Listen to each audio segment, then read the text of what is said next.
குருமா, குழம்பு, கிரேவி இதுக்கெல்லாம் யூஸ் ஆகிற கறி மசாலா பவுடர் எப்படி செய்யறதுன்னு பார்க்கலாங்க. லலிதாமணி மற்றும் மகேஸ்வரி செந்தில் கேட்டிருந்தீங்க. இப்போது இது உங்களுக்காக செய்கிறேன்.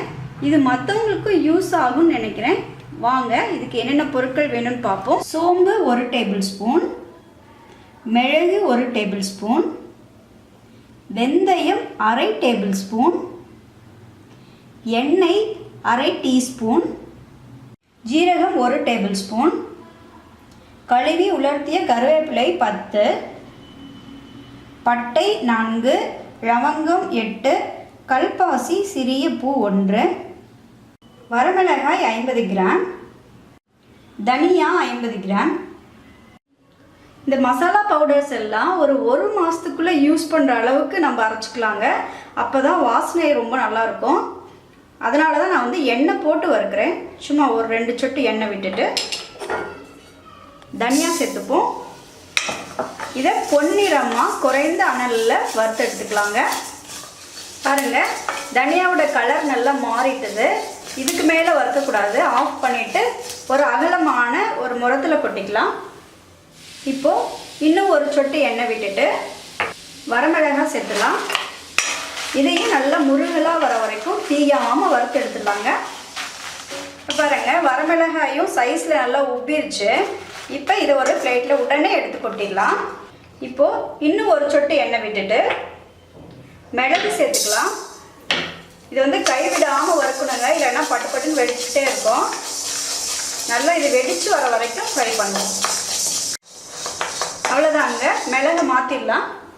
இப்போது இன்னொரு குட்டி கடாய் எடுத்துட்டேங்க. ஏன்னா வரமிளகாய் கொஞ்சம் அதிகம், மீதியெல்லாம் ஸ்பூன் கணக்கு தானே, அதனால் சின்ன கடாய் எடுத்துட்டோம்.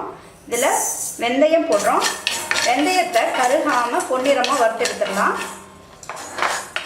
பாருங்கள், நல்ல பொன்னிறமானதும் இதை வேற ஒரு பாத்திரத்தில் மாற்றிடலாம். பாருங்கள், ஒரே ஒரு சொட்டு எண்ணெய், அதில் சோம்பு. நிறைய எண்ணெய் போட்டுட்டா அரைச்சா ஒரு மாதிரி பேஸ்ட் மாதிரி ஆகிடுங்க. அதனால சும்மா ஒவ்வொரு சொட்டு எண்ணெயில் வறுக்கணும். பாருங்கள், சோம்பு நல்லா பொரிஞ்சு வந்துடுச்சு. இப்போ முரத்தில் எடுத்து கொட்டிடலாம். இப்போது இன்னும் ஒரே ஒரு சொட்டு எண்ணெய் விட்டுட்டு அதில் பட்டை, லவங்கம், கல்பாசிப்பூ போட்டுக்கலாம். கல்பாசிப்பூ வாசம் பிடிக்காதவங்க அதை அவாய்ட் பண்ணிடலாம். ஆனால் குருமா பண்ணுறப்போ இது ரொம்ப நல்லாயிருக்கும். நீங்கள் குருமா பண்ண போகிறதில்ல, வெறும் கிரேவி அந்த மாதிரி தான் பண்ண போகிறோம் அப்படின்னா, மசாலா பிடிக்காதுன்னு சொன்னால் கல்பாசிப்பூ கட் பண்ணிக்கலாங்க. அவ்வளோதான், இது ஃப்ரை ஆகிடுச்சு. எடுத்து பாத்திரத்தில் மாற்றிடலாம். இப்போது இன்னும் ஒரே ஒரு சொட்டு எண்ணெய் விட்டுட்டு ஜீரகத்தை பொரியிற வரைக்கும் வறுத்துக்கலாங்க. ஃப்ளேமை நல்லா சின்னது பண்ணி வச்சுக்கிட்டு தான் வறுக்கணும். அவ்வளோதாங்க, இது ஃப்ரை ஆகிடுச்சு. இப்போ இதை முரத்தில் கொட்டிடலாம். இப்போ ஒரே ஒரு ட்ராப் எண்ணெய் விட்டுட்டு இந்த கருவேப்பிலையை போட்டு ஃப்ரை பண்ணிடலாங்க. நல்லா முருகலாற வரைக்கும் ஃப்ரை பண்ணுவோம். இப்படி கொஞ்சம் கொஞ்சம் சின்ன சின்ன சாமானம் தான், ஆனால் தனித்தனியாக வறுத்தாதான் நல்ல ஃப்ளேவராக இருக்குங்க. பாருங்கள், கருவேப்பிலை நல்லா முருகலாயாச்சு. இதை முரத்தில் எடுத்து வச்சிடலாம். இந்த முரத்தில் கொட்டியிருக்க இந்த பொருள் எல்லாம் நல்லா ஒரு 10 நிமிஷம் ஆற விட்டு நல்லா நைஸாக பவுடர் பண்ணி எடுத்துகிட்டு வந்துடலாங்க. பாருங்கள், நம்மளோட கறி மசாலா பவுடர் ரெடி ஆயாச்சு. இதை நல்லா இந்த மாதிரி ஒரு ஏர்டைட் கண்டெய்னரில் போட்டு மூடி வச்சுக்கோங்க.